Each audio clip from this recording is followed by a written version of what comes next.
All right, guys, this is a lesson 2, which is it's not all about the money. So, last lesson, it was all about the money, right? We were learning about why money is important to you, how that's going to your beliefs about money is going to drive you forward. And in this section, we're going to talk a little bit more about your personal success, how you define your success, and how that's going to influence your happiness, which also will influence your business because your happiness level is going to influence your business because your emotions and your business are not separated. We've talked about this before, right? You've got to learn how to compartmentalize that and control your emotional state so it doesn't affect your business, but they are intertwined. And then as an entrepreneur, it's not an easy separation. So the first part of this exercise you're going to do is pretty simple, and that's just looking at why you really want to be an entrepreneur. And I'm going to give you a hint and tell you that almost everybody that works with me, everybody that I attract as clients, are in it for the freedom. Almost always. Or you're in it for the freedom and helping somebody else. It's one of the other two, but usually freedom. So then number 2 is really, really, really important. Part 2 of this is how you define success, because how you define success is going to ultimately enable you to either be really happy no matter what in your life, or to be really miserable no matter what in your life. Like 10 years ago for me, I had all of the external signs of success, right? I had all of the success things that I thought I was supposed to have. I had the house, and I had the car, and I had really nice furniture, and I had pretty nice clothes. I even had like a Kate Spade bag, which is not that high end, but for me it was. I had all of those things that anybody else on the outside thought I was successful. I didn't feel successful because I didn't define success in a way that was attainable for me. The way that I defined success was like incredible wealth and a super thin, healthy body. That's still part of how I do it, but I have much different thinking about it. The point is, it was unattainable for me, and so I was always a failure in my own eyes. Right? And I have some examples for you in the lesson. Like, for example, if you're on a diet, right, you can choose to be successful on your diet or your health regimen because you're making progress and you've lost 5 pounds over the last month, or you can consider yourself a complete failure because you messed up this morning and you had a donut. Right? It's about how you define success and how you measure yourself against success. And when you're aiming for a level of perfection, nothing becomes acceptable. And I'll use a quick example that I learned from Tony Robbins. And I'm sorry that I mentioned him so much, but he really is the best teacher that I've ever learned from. I can't recommend his events enough. But he used it's a sad but poignant example of, how we define success. And like, he used Robin Williams. By outside factors, you would think that Robin Williams was pretty damn successful, right? He was a multi-million-dollar actor. He had achieved every single goal that he had ever set in his entire life. And people loved him. There are people around the world that just felt like they knew him. I mean, it makes me actually want to cry just thinking about him. He's a beautiful man, beautiful soul. But he'd never felt successful, and he committed suicide.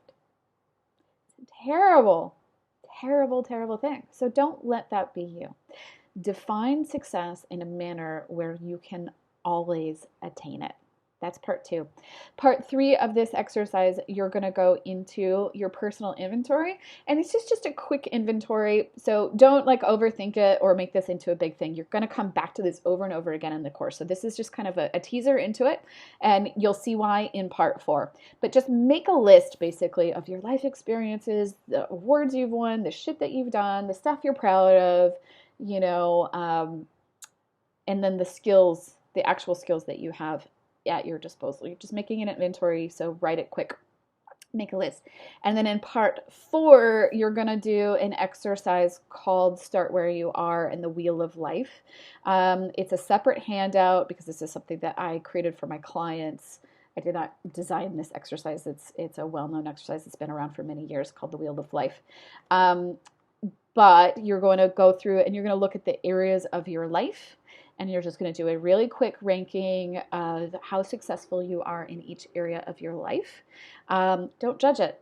Again, you might be struggling in a certain area. When I did this exercise a year ago, my answers are totally different than they were now. In fact, when I did this exercise just over a year ago, before I went to UPW, I scored like a 0 on my physical body. And I uncovered during that weekend of Unleash the Power Within with Tony Robbins that my health was one of the major reasons why I wasn't getting the success that I wanted in my business. And I had never thought about it before because I'd never put it on paper before, right? But what it turned out is that my health was suffering so badly that I had no energy to then put into my business and to be who I wanted to be, right? So I had to take that inventory. That's why we take inventory. And then what we did this Wheel of Life was so cool is that I looked at where my life really was good, and like parts of my career was really good. My spiritual life was really, really strong. My relationships were really good.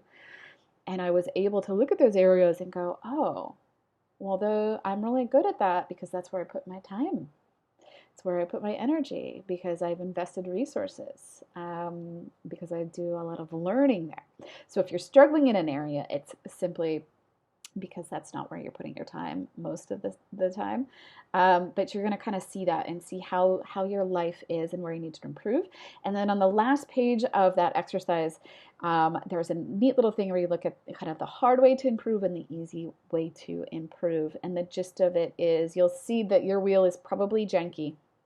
Unless you're a super well-balanced person, you're going to have some areas where you're really, really strong and some where you're not so strong, right? And if you tried to drive a car with a wheel that looks like your wheel of life, chances are it's going to be a bumpy ride, right? And so you can try to patch each piece to fix it up and work on it little bits at a time, or you can fill one area that's going to affect all the areas. And it talks about that in the exercise.